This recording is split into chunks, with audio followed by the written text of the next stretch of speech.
Familia ya aliyekuwa Maradona ama mkimbiaji wa Jamhuri ya Kenya, Tanui, inapata ileo kuweza kuomboleza maana kwa sababu ya kifo cha mwanawe ambaye alipata kuiaga dunia akiwa kule nchini Canada.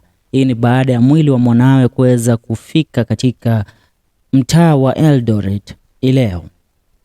It was an emotional moment in Eldoret as the lifeless body of the two times Boston Maradona Moses Tanui's son, who died in Canada, arrived at Eldoret Airport.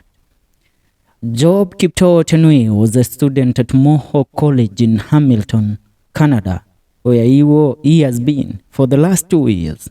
He fell ill and collapsed before being rushed to hospital to get medical attention. Unfortunately, he died while at the hospital. Na mwili wake leo ndio umepata kufikishwa huko kwa nyumbani kwa ajili ya mazishi. Inaonekana mwili ulipata kupokelewa na familia pamoja na marafiki katika uwanja wa ndege wa Eldoret Airport ileo.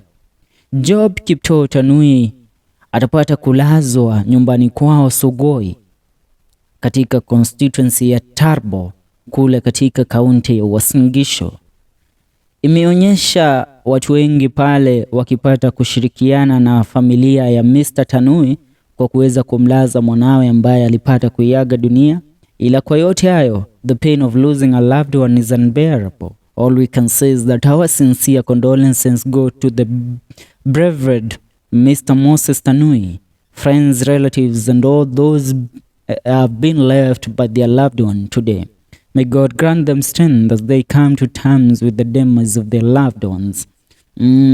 Huu ni legendary kati ya malegendari ambao kila kukicha wataishi kusifiwa na kuimbiwa katika Jamhuri ya Kenya kwa sababu ya kuweza kuling'ang'ania na kulipigania taifa la Kenya kwa zile medali ambazo amepata kuzizoa kwa ajili ya taifa letu la Kenya. Mr. Moses Tanui.